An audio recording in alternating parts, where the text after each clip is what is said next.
Hi, welcome viewers. This is the Para Podcast show. We are joined by another guest today, and we are joined by the usual faces. We have Malusi Mtetwa. He's based in Australia, South Australia to be exact. And then we have Tulani Sibanda, the gentleman from Qatar. He's a critical care paramedic there. And we are joined by another person, African, coming out of Kenya. He's changing things, he's moving things, and there's a lot happening there. So we wanted to invite him, have a conversation, and understand the EMS and the pre-hospital care process that's happening in Kenya. Dr. Ben, welcome to the show. Thank you for joining us. Thank you for accepting that invitation eventually. Took a while, but you managed to come through. Thank you. And you can just call me Ben. Just Ben. Okay, no doctor. Even though it took about 10 to 15 years to acquire, just Ben. I might be tempted. Might be tempted to say Prof. that as well. Maybe we might step it up so that the people know that, who we have here on the show is no joke. As Malusi would say, we mean business. We are very serious. All right. Ben, thank you for having us. Just to our listeners that are listening, that are probably not aware of the things that you're doing. I mean, even showing up on a TED Talk, the BBC wants to chat to you. Let us know. Who is Dr. Ben? So Dr. Ben is an emergency physician, essentially one of the first emergency physicians based in Kenya, who pretty much is trying to establish and strengthen the emergency healthcare services across the country. Yes, working closely with the government here. Okay. Most of the physicians that I usually see that are trained in Africa want to go work abroad, but you didn't. You decided you're going to stay. That is incredible, isn't it? Well, it's my home. I mean, I was born here, bred here, raised here. My whole family is here. So for me, it's never really been a mission to leave. But also, I think understanding the problems here, I think I'm very focused on trying to fix them, because I mean, my kids live here, and my kids will live here. So we need to fix things back here. Yes. I like how you say my kids will live here. I'm sure they'll go study in the US or go study in Australia and the UK. The thing is, there's so much that is going for us here in the continent. And everyone is trying to relocate actually to Africa. And we need to be really proud of our settings. And it's only us who live here who understand the challenges and can fix the problems that exist. So yes, they will live here. It's a very beautiful country, to be honest. Yes. Yeah, that is true. I've always imagined what would it look like if we kept all the talent that we produce and put them to work. How will the system look like? But nonetheless, moving forward, I know when you're coming out of high school, you didn't realize that, there was a problem in the country, I'm sure. But either way, you decided to go study medicine. What prompted that? Well, so I think a lot of it was too much watching of TV. I think I watched ER a lot growing up.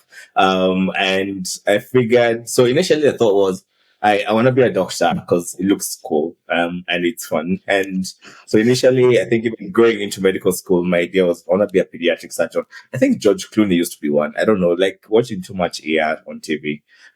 So that was what pushed me to want to do medicine. It just seemed like such a cool thing to do to help people who are sick. And I think also in high school, I was part of some first aid team. And it was just exciting that we could just show up and no one was dying. It was for high school, not really that serious.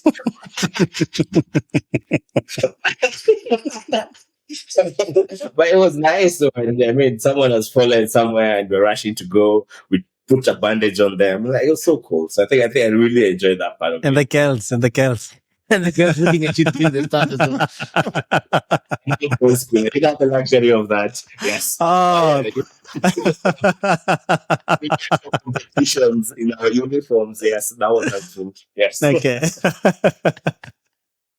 Okay. Fast forward, you decided you're going to study. You did some studying in South Africa as well, isn't it?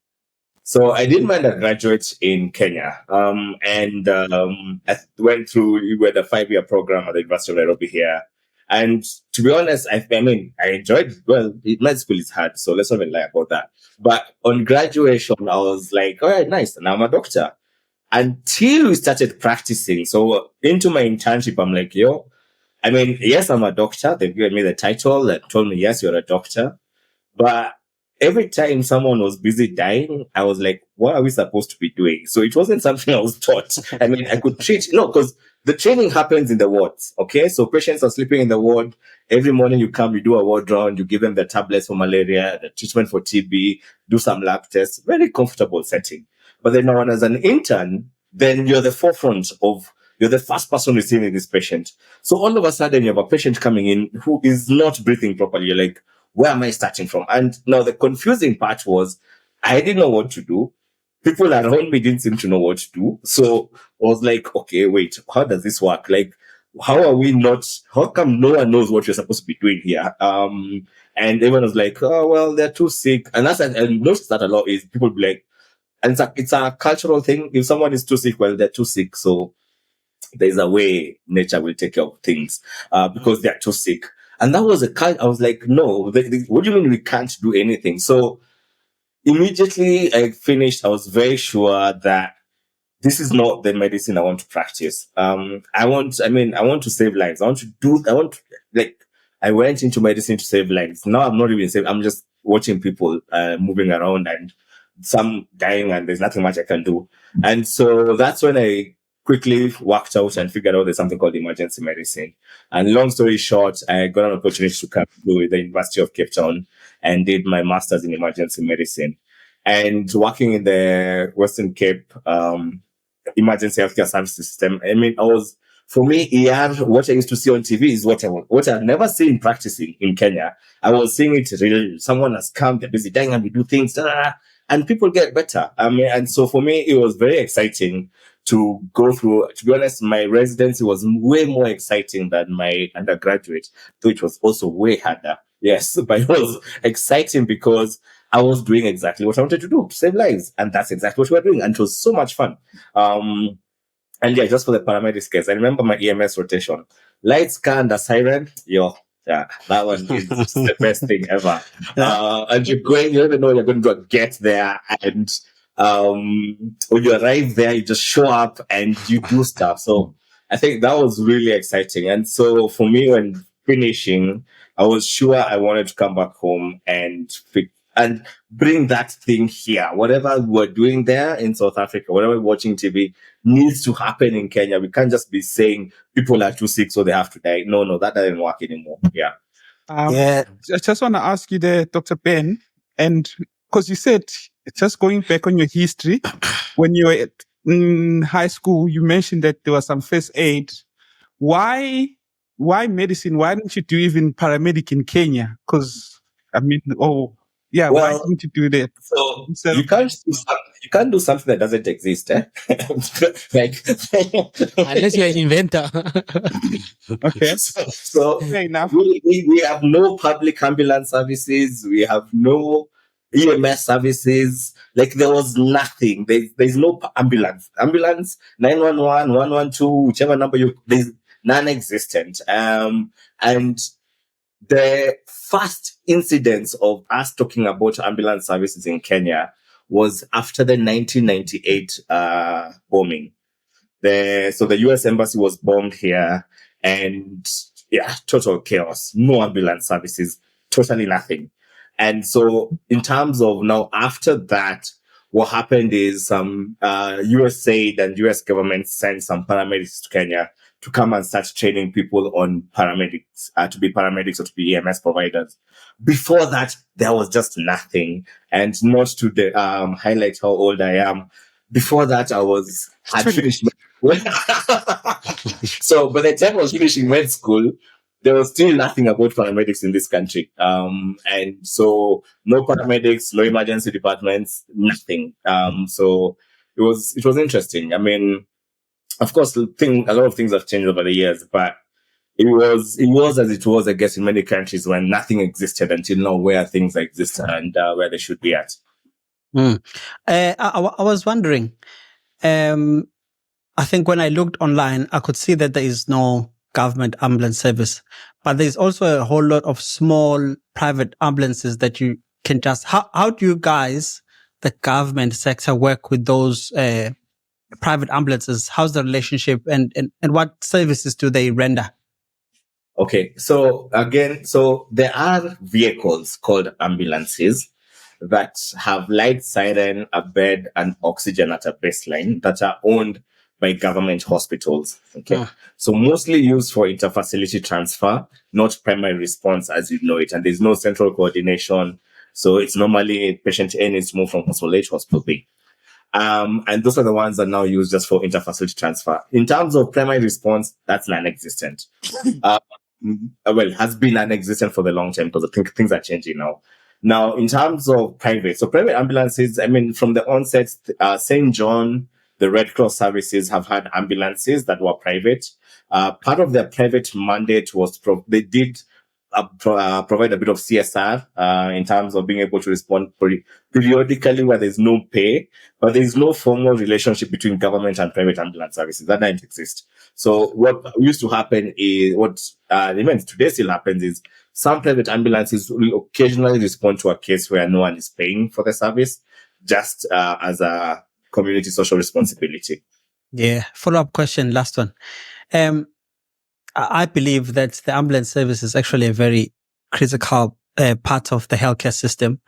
For example, a person that lives 100 kilometers away from a hospital can't get there with a wheelbarrow. Like, there needs to be a car that goes there and fetch them, you know? I do believe that there's something like that. So what's really stopping the government from pushing that policy of establishing the ambulance service? As an emergency physician, what do you think is the issue? Is it lack of interest or lack of knowledge? What do you think? Actually, a lot of it is just let's look at how our healthcare system exists. So a large part of our healthcare system is donor funded. Okay. Donor funded meaning a lot of the USAID, the UK government, wherever. So it's very much donor funded. Now, most donor funded programs are more or less vertical programs. Your malaria, TB, HIV, now cancer coming in. So this was more or less the whole healthcare system for the largest was built around these key pillars: malaria, TB, HIV management, because that's what donors gave money for.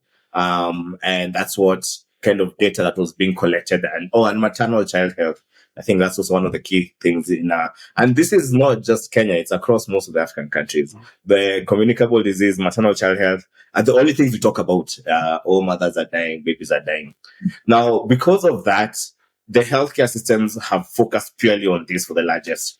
And also, if you look at from the context of emergency medicine on the continent has also not existed for many years. I think South Africa, if I'm not wrong, your first graduates from your emergency medicine programs probably around 2018, 2017, maybe somewhere there, I don't know.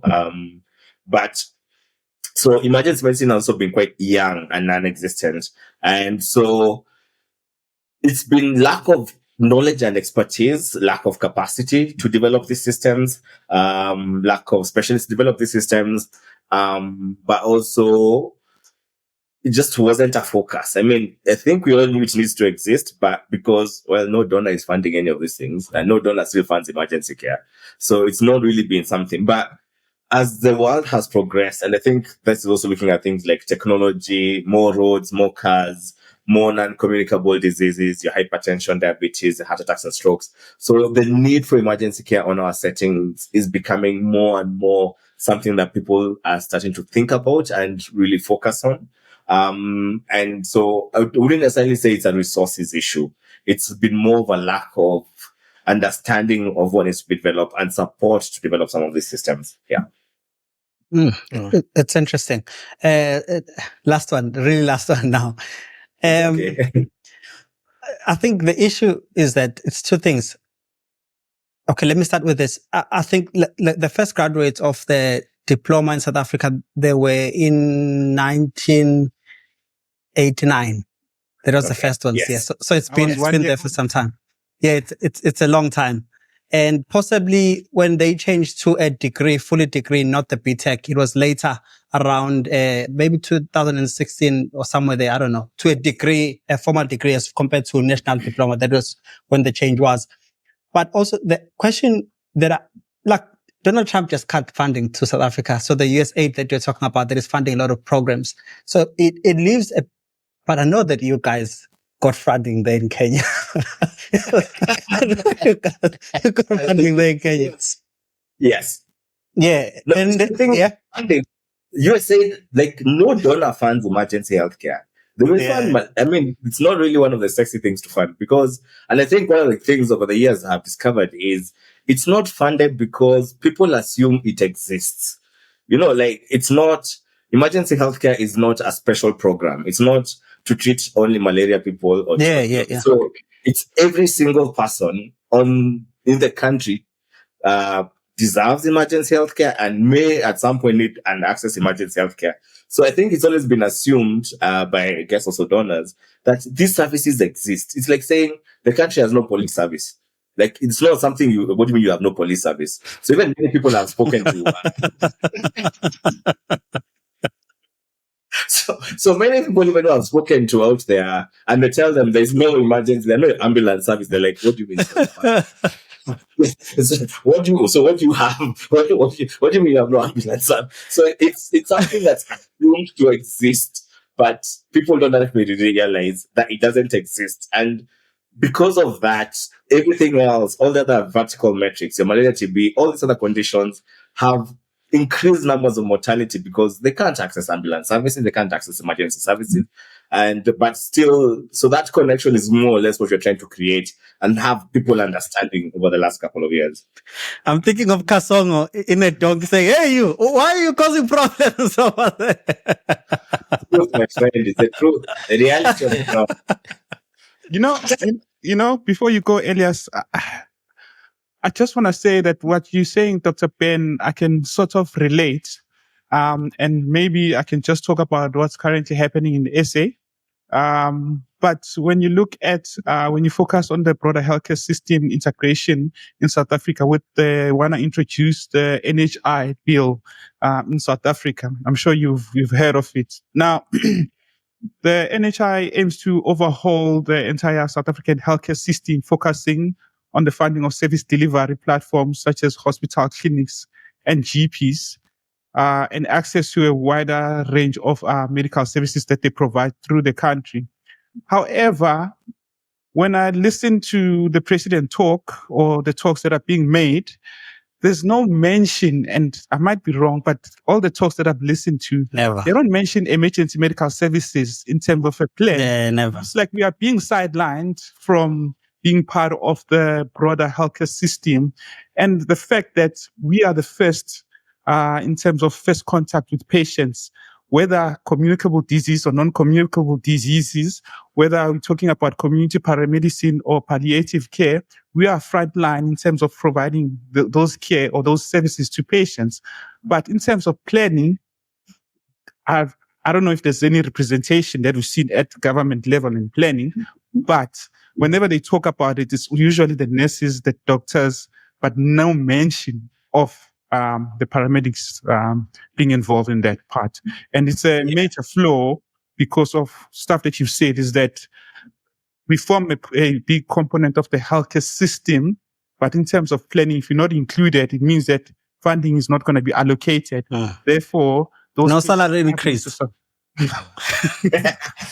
You know, I always think like paramedics are like, you know, think of a family that has engineers and architects, and then there is one that becomes a musician. I feel like that's how the paramedic is like. It's health and allied workers. They are supporting everyone. That's what we do. Unfortunately. You know, that's right. I don't understand. I mean, and I guess, and that's why we've really done a lot of advocacy, because, and I have this discussion, like people, I mean, number one, if you look at our setting, and I remember now when I started practicing is, like, a lot of people don't even make it to hospital because when there's no ambulance to call, I mean, if you've been hit by a bus out there, and who is supposed to come fetch you from the streets? Okay, there's what? If there's no ambulance service, then it's just some good Samaritan and someone. So a lot of people actually die way before they come to the hospital. And then in some of the hospitals, there's no emergency department, so they come and then they die at the entry of the hospital. So I don't know how governments have overlooked emergency care. And again, starting from pre-hospital, because I think, again, a lot of it is probably to do with understanding the healthcare system, because I think everyone assumes healthcare starts when you get to the hospital. Okay. That when you get to the hospital is when, because even the emergency departments are really not really understood, because they assume you'll walk in and go straight to ICU. My friend, there's no, you don't leave your house and go into ICU straight. There's a lot that happens in between that process. Okay. And that part of the healthcare system is what, because we've neglected it over the years, many people don't even get to that point where they're going to get to that ICU, to that ward, because they die way before. And because this data is not collected, I mean, we don't have any numbers on emergency healthcare. It's very hard to quantify the burden of emergency care, because it's better to say who has malaria, who has TB, who has HIV, who has hypertension, because they're all sitting in the ward and you can count 1, 2, 3, 4, 5. But now people on the streets who are dying because they've been hit by a bus, or people on the streets who are dying because they had a heart attack and collapsed on the streets, no one is actually counting them, because counting only starts when you enter the ward. That's when we start counting you. But before that, it's like we assume you are with God out there, then you will get to hospital later. Yes. Amen. You are with God, he said. It's by grace. All right. So you get back to Kenya after doing some time in South Africa, doing your training. Obviously you experience the system out there. It's something that you are fond of, and you see and you realize and you envision for Kenya. I'm sure it must be an overwhelming, feeling to come back and then decide, I am going to change things. Where do you even start? Good question. I mean, I think the first part was just coming back and trying to understand where actually are the issues. My master's research was actually, what I did for my master's, I came back home for 3 months, and across the country, spent 24 hours in the outpatient / emergency space, just to see what was actually happening across the country. I think for me, that was the first point of gathering insights as to exactly where the system is broken / non-existent. And I think the other part of it is now sitting, because emergency healthcare is not something that can be provided by private. People who need emergency care cannot afford emergency healthcare services. So the other part of it then was to sit down with different aspects of the government to understand how our healthcare system works. Okay. So how are decisions made? How are policies made? What policies exist? What's the process that governs the healthcare system? Because once now and that has taken years, of course, not a 2-month process. It's the initial years trying to understand that. Then I'm a scientist at the end, but the back end, and then I'm academic at the back end of it all. So it's also then now using the science and understanding of the system to see how do we craft solutions that can fit this system. Because it was very easy for me to come and say, oh, hey, let's just have the whole Western Cape emergency healthcare services running here, squad cars. But that's not working. It's not work. Or it's not sustainable. So the question is, how do we build a system within the existing healthcare system that's sustainable and driven and maintained by government? So this is where now the science, a bit of trial and error here, a lot of conversations trying to understand how best to build this. That's where that came in. So as overwhelming as the task may have, well, it still is. By the way, I still wake up in the night sweat here. It's good to know that we're always troubleshooting, because as you say, there's no funding or these resources are non-existent. But regardless of all that, we still need to have emergency healthcare services in whatever form and way. So how do we start building those foundations within the system? And that's what really we've worked on over the last many years to try and really craft that. And it's work in progress, let me put it that way. Okay, that's sorry, Dr. Ben. Right here, I'm on Google Scholar, right? Your first work was published 2011, right? So you've been doing this for a very long time. I think there's about 63 publications that you've been involved in. I'm not sure if you still remember that. That was my master's thesis. That's what I was talking about, the first one. Oh, yeah. So it was in 2011. Yes, that's when it was published. Yes. I think there is on 2015. I'm not going to go in details. I know that we forget the research thoroughly that we do, but there is a point where you are looking at emergency service policies in Kenya. Yes. Yeah.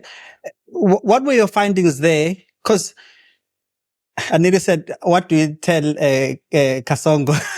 That we need to fix the ambulance. Yeah. How do you tell the president that this is the problem and we need to fix it using the policy that you found in your research? Let me tell you, one thing Yeah. people have a big misconception about is the perception that politicians drive the country. So whoever you see politicking out there is a politician, and they are by design. I mean, they're for public, to make noise, make people love them so they can get voted, the usual. Okay. But behind the scenes is a government that is driven by bureaucrats, and a lot of expert bureaucrats behind the scenes that then they're the ones who then provide, like, look at things more critically and less from a PR perspective that probably politicians do. So, and that's one of the things you quickly learn, that government is not, I know it sounds interesting, but governments are not run by politicians. Politicians make the noise out there. But politicians have to get information from somewhere. Okay. And now you need to know where this information they're getting is coming from and be able to then work with the people who provide this information to try and craft solutions that the politicians can now pick up and run with from political perspective and things like that. So it's not necessarily that you walk to, I can tell you for free. I mean, if you walk to the politicians, well, unless you have certain high level powers that you can change, but most of the change needs to come, is more organic. And also the other thing is, at things, I mean, emergency healthcare is for the person on the streets. These are not really political declarations. They're things that we need to fix. And so also working with the people from the ground upwards, all the way into the bureaucracy, or bureaucratic system, is trying to help people understand where the gaps are and what needs to be done. So also using their voice for them to advocate for emergency care. So by the time it's getting up to the politician, a lot of thought process has happened, and people are very clear about what needs to happen. Yes. So it's not politics. It's a lot of discussions. Let me call them that way, and negotiation. Yeah. And the thing is, and the sad part of it, or the reality of it is, even these politicians do end up in accidents, and there are no ambulances to come pick them up themselves. So at some point, people have to sit down and understand, like, whatever services we are talking about are not services for the poor man. Okay. Cause I think we always say, things for it's for the rich, the poor. Because, I mean, if you get hit by a bus, in fact, there's one person who was in some big, BMW was an accident. I mean, it's the community who will come and wrangle you out of your vehicle. I mean, they will look for a construction car to come and pull the car apart to get you out. And then they will take you in the next vehicle and they take you to the government hospital. And in government hospital, if you don't have any identification, you're an unknown African man or an unknown African lady. And there, again, doesn't matter whether you have so much money. Yes, you will still lie there and potentially get the same emergency healthcare services as who you consider the poor man who accesses these services. So emergency healthcare is very leveling in terms of, it's captures everyone, rich, poor, everyone is on the same WhatsApp group. It aches me. It hurts. Kenya is a very important part of Africa, and not just Africa, also the world. Like, there is no place in the world where you see the great migration. You know, it's beautiful too. I know that we compete a lot with South Africa in terms of tourism, but I'm happy that it's going to East Africa. It's fine. And the tourists of the world, like, I definitely know someone every year from Australia that is going to come to Kenya. I know someone right now is going to come. They're going to come to Kenya and they want to be there. But I think the emergency care system needs to be functional. Like, when I'm saying the emergency care system, I'm talking about the ambulance service. If people are watching the wildebeest crossing.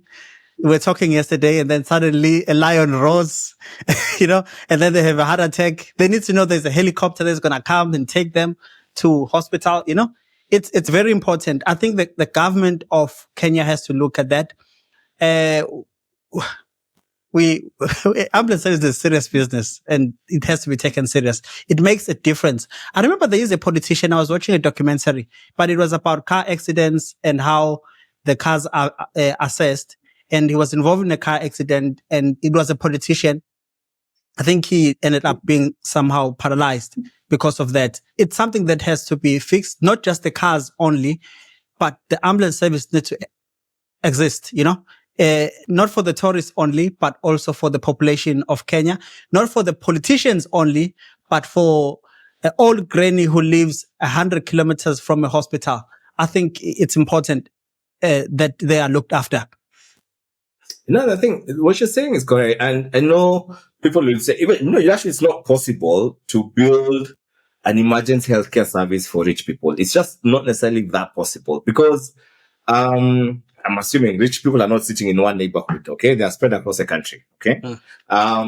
If an ambulance is not moving, it's hemorrhaging money. You can't just hire staff to sit in a vehicle and wait for this rich person to collapse. Yes. So the ambulance needs to always be moving, okay?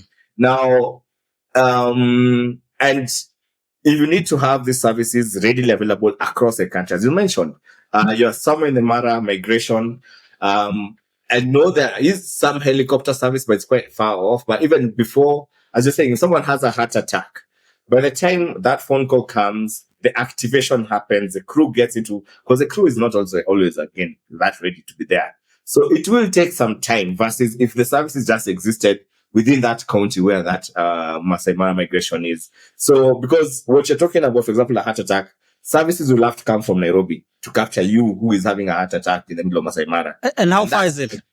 And that's, I think on a flight, it's maybe 40 to an hour. I'd have to check what the flight time is.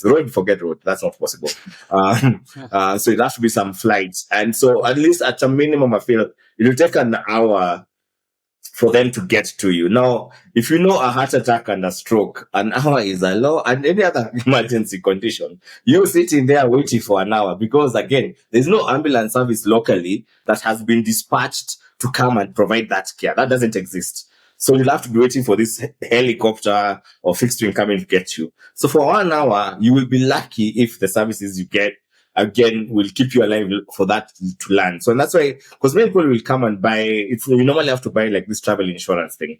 Yeah. And you'll say, oh, I am covered. My friend. You My God. By the grace of God. By the grace. You need to have a plan for the first 1 to 2 hours when your emergency happens before your services can actually reach you. Yes. So there's a role for the private healthcare insurance, and that's great because it augments the services. At a baseline, you need the local services that will provide that stabilizing care before that helicopter or ambulance shows up. Each time you say, my friend, hey, my friend, I just lose hope. He's a technique. Hey, my friend. I can imagine him saying to the patient, hey, my friend, you can't go to ICU. Sure. You know what? The stories that you're sharing, they make me cringe. And I guess it explains a lot of the stuff that we see on social media, especially on TikTok. I mean, one that I can think of, or two, there was a bus accident with 14 people. I think they died. And also there was this famous TikToker, I forgot his name, but he was on TikTok. He got hit by a motorbike that also died on scene, which explains why a lot of these patients die, because they don't have access to emergency medical services. What I do want to ask you though, and when we push our podcast, not push sounds wrong, but when we post our podcast, we try and post it in different EMS services on different social media platforms. And when we try to post in one of the Kenyan, I think it was St. John's that you mentioned, I didn't see it being posted. But the question that I want to ask is that Melusi mentioned also that there is private services, and you did say Red Cross, Kenyan, St. John's.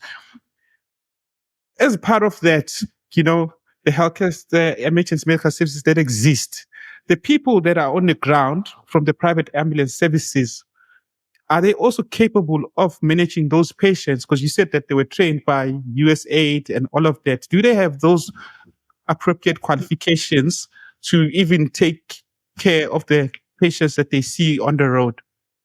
Yeah, so maybe just start from the background because so when the USAID team left after they've trained the people, so they trained a nice cohort of EMS providers, paramedics, EMTs, and that.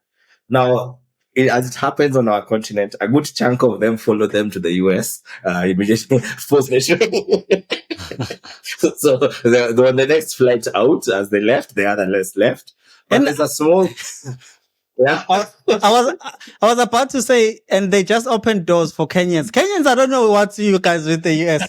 They opened doors for Kenyans, especially like the 18, 35-year-old, they must come to the US.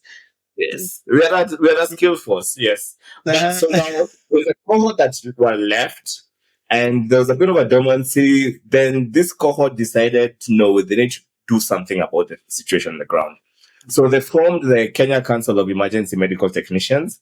That over the years then started training more and more paramedics and EMT providers. There are different levels and cadres. So they've trained up these people, and I think by now we probably have over 1,000 trained EMS providers in the different cadres. And other training institutions also showed up. Red Cross had their own training institution.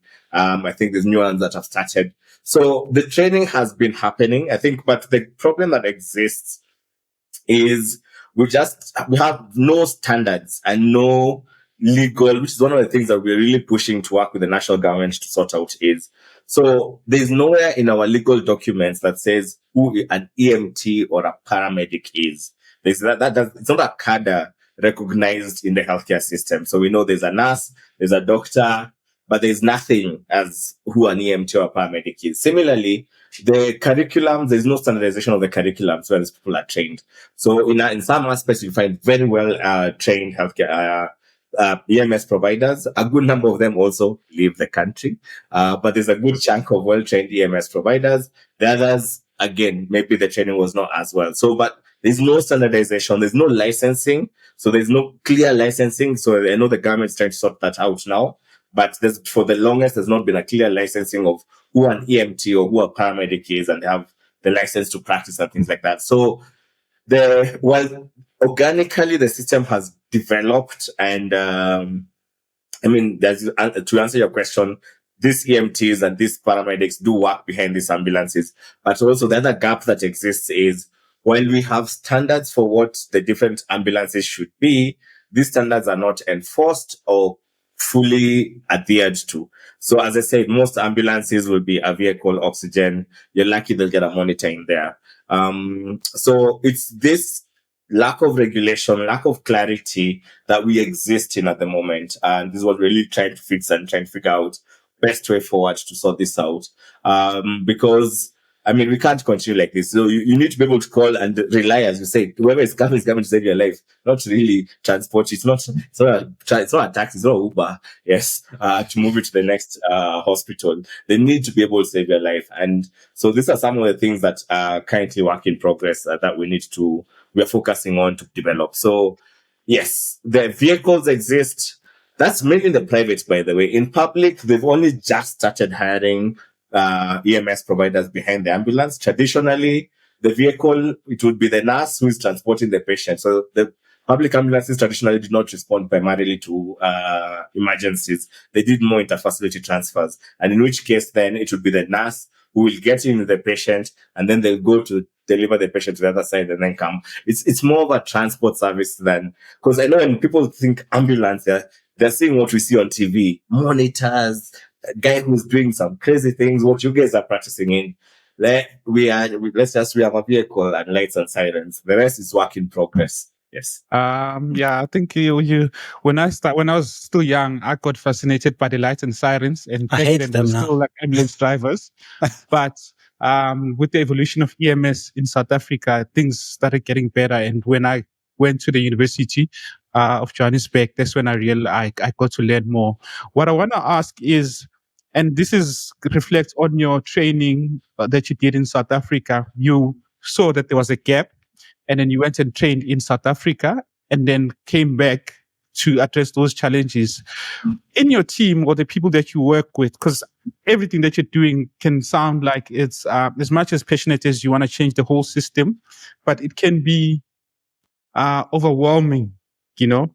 The people that you work with, first of all, are they in for that change to try and assist you? But also, are they at that level that they can be able to assist you in terms of going towards that goal of managing that whole process of building an EMS system, but not just an EMS system? Because in one of the talks that you've said is that the emergency care systems in the ED, the casualty, was not existent.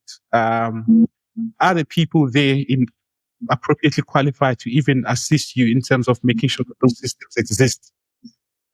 So what has evolved over the years? So when I came back, the first thing we did is develop protocols for emergency care to upskill the existing healthcare providers, because the system is not going to wait for you to fix it. People are dying every day, but now people are dying. So it's not going to sit there and wait for you to start doing everything. So the first priority for us was, because we wrote the protocols, and because the biggest gap I saw in the emergency department I started working at was the healthcare provider was there. They actually had the resources. They just did not have the knowledge and skills to do the emergency care. Yeah. So what we did was come up with just step-by-step clear protocols. A patient comes in with acute asthma, do A, do B, do C, do D, and develop. So far, I think we have 44 protocols, and we roll this out across the entire country. So it was just, here are our local protocols, use them. Okay. When you have an emergency, don't panic. Don't get confused. Just open the protocol and go step by step by step. And because we develop these protocols in our setting, because protocols come even from the US and things and everywhere, but there are some small details that are very local. You know, like who do you call at which point? What do you do at this point? What drugs do you have access to? So we really customize these protocols to work in any of our Kenyan settings, whether you're in a rich private hospital or in a poor rural hospitals. We have two versions of that. And so the healthcare provider no longer felt helpless when an emergency showed up. They just needed to open the protocol and go step by step by step. So I think that was the first part of it, and to upskill the existing healthcare providers. The other part of it is training programs have for clinical officers. Clinical officers are like physician assistants. I don't think you have them in South Africa, but they're like physician assistants in the US. So they started postgraduate training programs in emergency medicine at like a higher diploma level. Similarly, we started the same for medical officers. So these were programs that were designed now to upskill these people formally through training and education. Nurses also have an emergency nursing program. So it is these people who have they've either done the subspecialty, or we picked them up from our trainings and identify them as key resources that we then train them up to become faculty, to be able to help us develop the other components. So in terms of train other people in emergency care, roll out the training program. So we developed 9 different training programs. So I think we have like things like a triage, ECG, 5-day hands-on simulation training that covers basic emergency care stuff, point of care ultrasound. So different training programs to upskill the existing healthcare providers, because we can't just sit and wait and say until things are developed. So our focus has been, let's upskill the existing healthcare providers. Let's get standards and protocols out there for people to be using in the meantime. So you may not have gone through the training, but you can read a protocol. Most healthcare providers can read a protocol. And so this is what has really helped us move things along and supported, so the support that I've received is from this cohort of people who, again, also believe that we need to fix the system and are willing to put the energy and the effort into it, and then work together to come up with all these tools and processes to kind of build up the system. Yes. Oh, that's a lot that you're doing, and that's great. Just for the next segment, I do wish to discuss your foundation, and I also want to discuss Project 47. I think that's what you call it, isn't it? Project 47. Yes. Just for context, I think Kenya has about 55.4 million, maybe 0.3 million people now. And you have about 47 counties as well. That is quite a large space. to cover and to try and train, to try and ensure the change is coming. I know that the motive of a foundation is saving lives. Just tell us, what is your foundation? Who are you? What are you doing?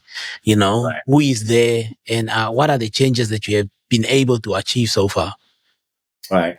So the Emergency Medicine Kenya Foundation is an organization, an NGO we formed in 2015 to support governments and emergency healthcare providers to strengthen the emergency healthcare system to save lives. That's pretty much what we wanted to fix. The idea behind the foundation was to just have this vehicle that will help build up the entire system as we move along. And as you're saying, so Kenya's healthcare system is devolved. It's like what you have, I guess even in South Africa, you have the national government and then you have the provinces. So we have the same. And for us, emergency healthcare is the responsibility of the county governments. So the national government comes up with the policies, but the healthcare delivery is at the level of the county government. So Project 47 is emergency healthcare services in the 47 counties in Kenya. Now, in terms of now at county level, what are we looking at is we need to identify which are the emergency departments, and then there needs to be a public ambulance service. So that's pretty much what happens at that level. So for the emergency departments, what we looked at is which are these facilities in the county that are publicly owned by the government or NGOs or faith-based organizations that are open 24/7 and have a functioning theater. Most of this, because then they're able to do both medical and surgical emergency care. So we identified this, and on total, it's approximately 5 or so per county, which is a total across the country. Then that would be, currently we have 260, what we call 260 public emergency departments. And we've done a lot of, so the public emergency departments are positioned in such a way across the country that everyone can access emergency healthcare services within, at least 98% can access within 2 hours of this, 2 hours away from this department, and 88% are within 1 hour of this department. So we figured out, so these are our emergency departments, okay? So now what do we need to do? We need to make sure that we have the 260 public emergency departments fully operational and working very well. We need to ensure that we have 47 public ambulance services, because each county is responsible for its own ambulance services. So we need to build that also. But to ensure that this thing is existing well within the laws and the policies of the country, then we need to make sure that, number one, we have a national policy on emergency medical care. And then number two, then we have county level policies, because each county is very different. So policies that are developed at that county level that address how this system exists and how this system is going to run. And so that's what we've been doing holistically. And then, of course, train all the healthcare providers working in the emergency department, the ambulance services, and community health workers who are embedded in the community, and make sure they also know emergency care. So pretty much train the entire cohort of healthcare providers in the emergency healthcare space. All right. So over the years, what has really moved along is we've done a lot on the policy work. So the constitution changed in 2010 to make emergency healthcare a right for every Kenyan. The Health Act 2017 emphasized what exactly emergency healthcare is, and it's illegal for you not to provide emergency healthcare. You can actually be taken to court and fined for not providing emergency healthcare. So the legal aspects were well established. And then in 2021, we finally launched the Kenya Emergency Medical Care Policy 2020-2030. That's pretty much built the framework for the emergency healthcare system that I'm talking about on this other side, where the emergency departments, ambulance services, that whole framework was well built, defining areas around infrastructure, quality of care, human resource for health, financing, then leadership of the emergency healthcare system, and then monitoring and evaluation. There are 6 key objectives of this national policy. Now, this national policy pretty much laid the foundation for the county governments now to pick up the national policy and develop now the local policies. And so all of this is the work that we've been working with the governments to make sure this happens. So at county government level, make sure we have a policy on emergency medical care, but also make sure we have a policy on ambulance services, because we are moving from the ambulances being just doing interhospital transfers to them now providing primary response, in which case then now we definitely need to have a clear document that defines how this process is running. So that's at policy level. So As of last year, the government now launched what you're calling NHI in your site. It's Social Health Authority. So it's a national health policy, and we were involved in developing the Emergency, Chronic and Critical Care Fund. So this is a fund that now purely is dedicated to emergency services, meaning you should be able to call an ambulance and the government will pay for that. You should be able to access emergency departments and the government will pay for that. The regulations are very clear, so we're just working on the operationalization. And again, a lot of the policies are done. The operationalization is now what we're really trying to focus on. So what we do as an organization right now is enhance these 260 emergency departments, right? Equipment, right? Training, right? Infrastructure, processes, workflows, protocols, train the healthcare providers across these 260 emergency departments. For the ambulance services, now start building up actually ambulance services by county and make sure the ambulance services are running. The Social Health Authority Fund thing, chief, keeps changing names. There is a clause in there that the government will now eventually have a single number, like 911 and 112, where people can call an emergency. But for that number to exist, all these 47 things also need to exist, because if you call that and it's not connected to anything, because national government doesn't provide ambulance services, the county governments. So that infrastructure that will feed into this is all really we're working on. And then also just now ensuring, and then we've built softwares to, like, we have an app, Casualty App, that provides healthcare providers with the clinical protocols on their hands. Now, it's currently AI powered a bit, or we're enhancing it more so that we're no longer moving from the textbook thing but you have your phone, open the app, you get the protocols there. Similar for the public, you can access the Casualty app and the same. We've built the dispatch platform that the government is now using in the different county governments. So it's called Ambulancy. And this dispatch platform then also looks at currently this year we're working on the mobile platform for the paramedic and the driver, ambulance operator, and the protocols and SOPs now are being developed for that. So that at the end of the day, then the entire system more or less works towards having a single number. Wow. Well, it's a lot. There's a lot to uncover there. And pretty much, also just in terms of this Casualty app, who is it available to? Is it only the clinicians or the general public? It's everyone. So when you register, you can register as the general public, or you have two platforms. So on registration, you choose whether you're a general provider, a healthcare provider, or a public. If you're public, you have access to first aid guidelines, first aid videos, emergency access numbers to the police, fire, rape, GBV, violence, and the ambulance services that are now coming up. So you'll have numbers to that. And also, you have a GPS locator that wherever you are, you can locate the nearest emergency department of the 260 that's closest to you. Actually, 260 is the public. Then we've also put the private ones into that. So it's probably around 300 or 300 plus. So you can know where the nearest emergency department is for you. On the healthcare provider side, you have the protocols, you have guidelines, you have drug dosages. So it's at your patient bedside. You can open the phone. I have a patient with asthma, and you will have every single piece of information to manage that emergency on your phone at that particular point. If someone stopped watching 30 minutes ago, they will think that nothing is happening in Kenya. But right now, you just flip the coin. It's the other side of the coin is brighter. And yes. I really like what you're doing. It's impressive. And also, it looks like the gogo or the granny that is, or the mzee that is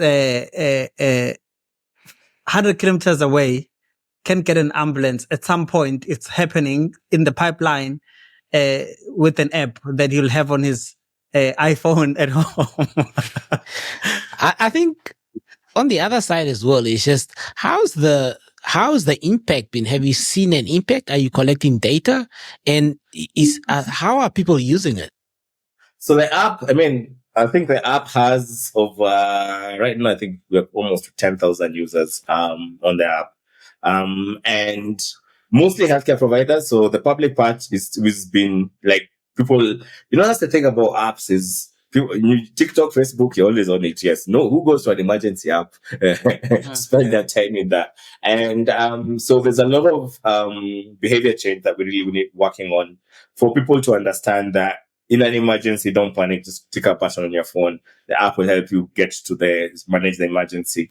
So the uptake has been good in terms of access to protocols. People want to help people. The healthcare providers use the app a lot for their access to emergency healthcare protocols.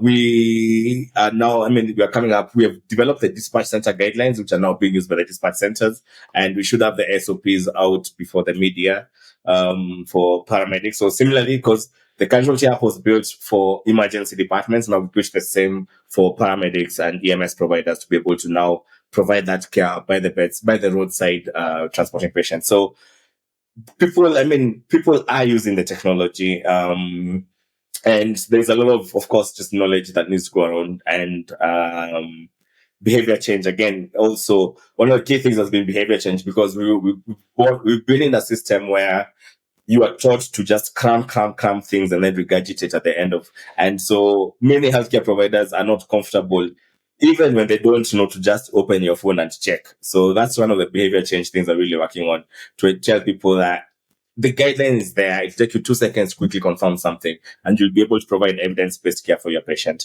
And the similar, I guess, for first aid. So we're still pushing that. But as I said, so the app is more of a stopgap measure before you actually have a 911 call center that you can answer. But one of the things we are exploring now was, what if your app, which is one of the things we're working on now, is what if the 911 was an AI powered voice on your app, on the app, so that I am having an emergency and you just talk to it as if you're talking to a 911 operator. That's one of the things we're really pushing. We are working on that. Sure. Prof, now I can call you Prof because of the stuff that you've explained. Professor Wachira. There's no way we are going to call you by your first name anymore. I'm unapologetically saying it. Professor Wachira, your dedication to establishing and improving emergency medical services in Kenya, and this is just from my side, is truly commendable. And your vision to save lives and ensure effective functioning emergency medical departments and emergency medical services, including the Casualty App, is essential for the nation's well-being. And you have, I think, from what you've said, you've made a progressive or profound difference.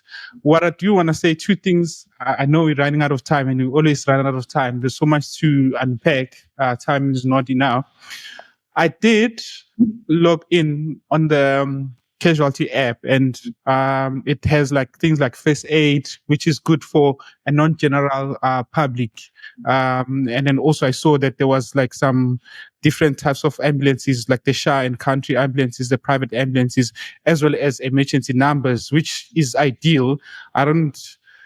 Which is amazing that you've done it that way. Even the stuff that you're still going to introduce, I couldn't access the platform for paramedics or for providers. It would have been interesting to access. You registered as a general public. You need to log out and register as a healthcare provider. Will it allow me? Because I'm not in. Yes.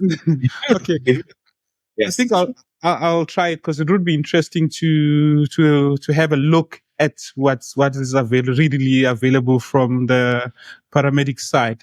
But yeah, from my side, I just wanted to say you've done a good job. One thing also is the last comment is that I think one of the things that is important, and not just in Kenya, but for us as well, countries where EMS systems are well developed or still developing in other countries, is that patient education. Patient education is quite important, because the general public, they don't know the emergency numbers. They don't know what we do. And probably when we started the conversation that we had on the podcast, is that people think that we are just ambulance drivers, but things are changing. So that patient education needs to be there to let people know that we're not just ambulance drivers. We can actually perform life-saving treatments or interventions to make sure that people's lives get saved, or they will know what we can provide.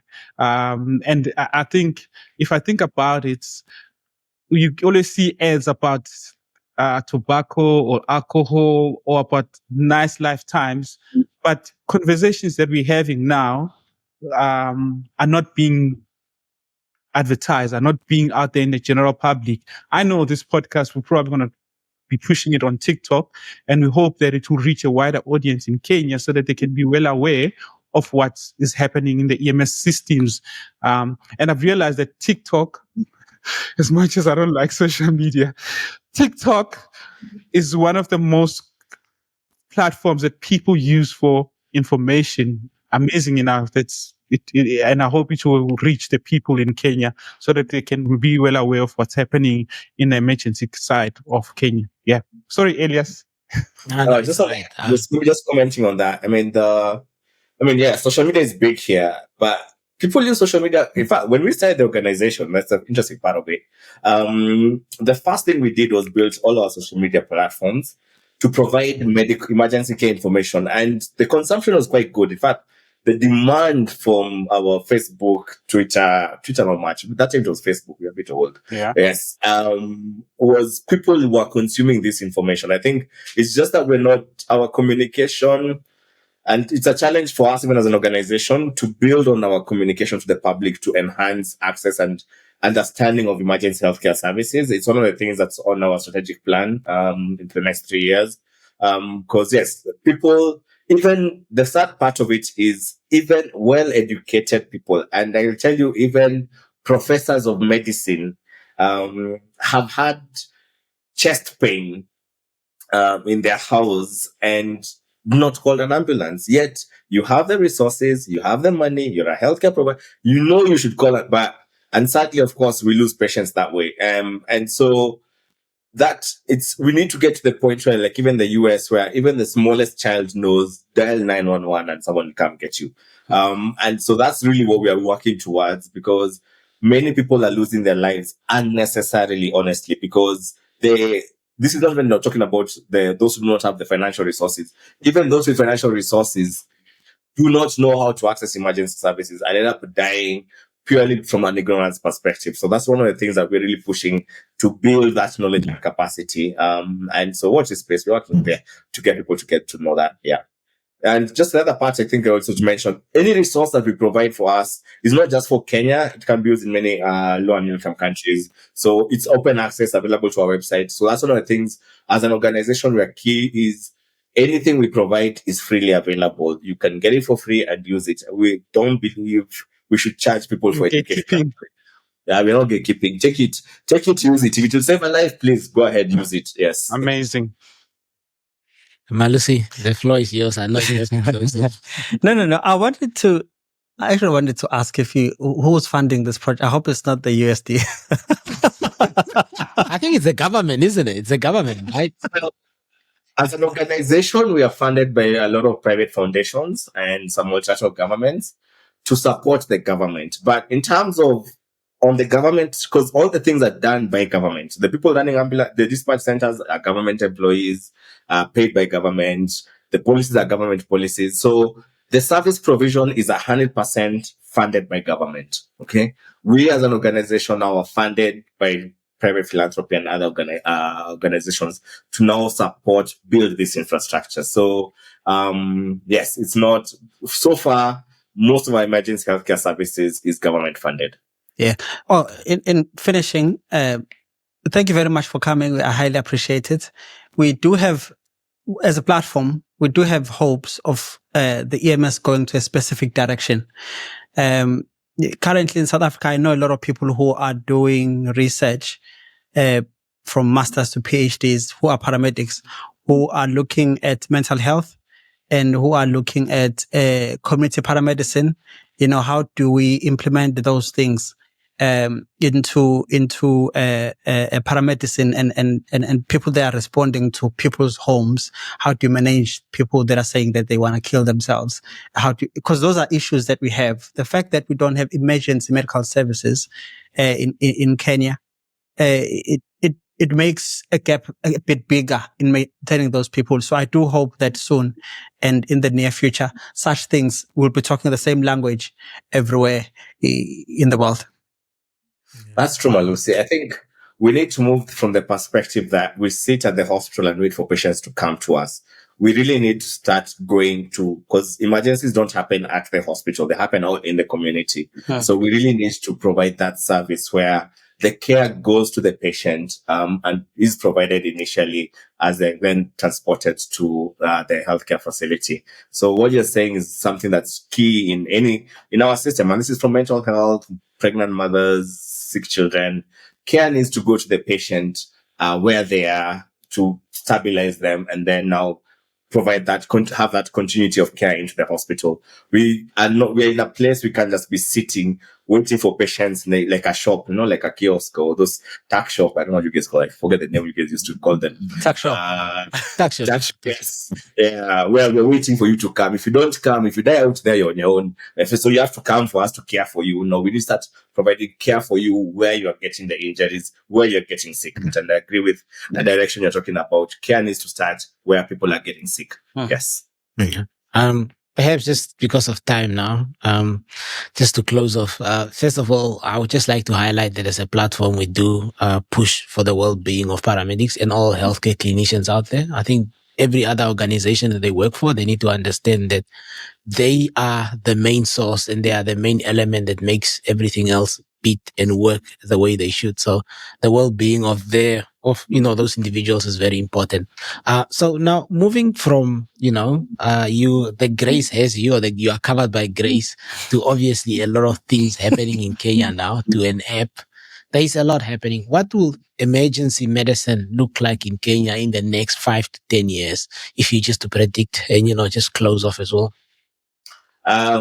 If we continue the trajectory that we are on, for me, the hope and the belief is you should be able to call a single number and someone comes and sorts you out. And it should be seamless. Okay. So if I'm having an emergency in my house or whatever, once I call that number, I don't have to think about anything else. I don't have to think about where I'm going, how I'm going to pay for it, I just have an emergency. I call the number and the system just takes care of me. Yes. Until the point where I'm stable to continue that aspect of care. So that's where we are seeing this going in the next 5 to 10 years, probably 5 years. We're very hopeful and optimistic about it. That by 2030, you should call a number and someone should show up. Of course, it may not be as optimized as the West. It's not fancy, but at a baseline, someone will come in a timely manner, provide that basic care, transport you to a facility, an emergency department where they're already waiting for you and they're able to provide that basic care that will probably save your life. We just need to get there in the next 5 years. All right. Thank you. Prof. Benjamin Wachira, thank you so much. We appreciate you coming to the show. We appreciate you dedicating your time to chat to us. What you are doing in Kenya it's marvelous. I think anyone else that's going to be watching this can learn a lot.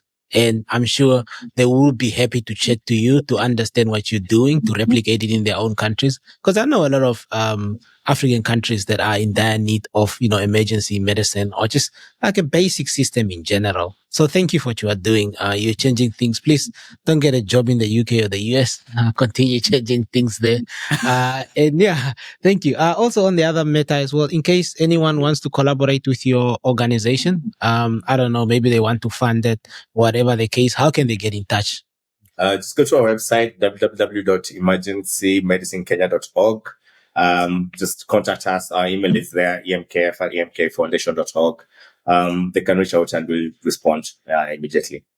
And there's funding. You want to do any research, you want to support any training, we need as much help as possible. So the financial is good, but we also want to tap into the expertise of experts from around the world who've worked on emergency healthcare services to see how best to build our systems to be as optimal as possible. Sounds like he's calling for the Para podcast to help him build the EMS system. But yeah. It needs to come much work here. Thank you, Dr. Wachira. Thank you. Please, everyone else watching this, please don't forget to like and subscribe. Do share it with your friends and anyone else that would enjoy this content. Thank you. That's it from us, and goodbye. Okay.